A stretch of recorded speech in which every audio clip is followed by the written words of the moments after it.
How to turn off read receipts on iPhone. To get started, first of all go ahead and open up the Settings application on your phone.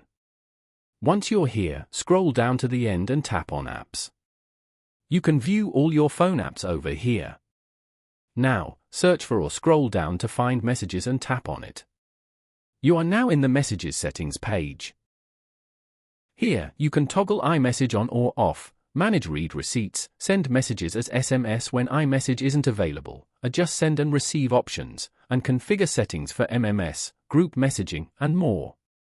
Scroll down and toggle the Send Read Receipts option off. This means that people will no longer be notified when you have read their messages. This disables read receipts for all conversations.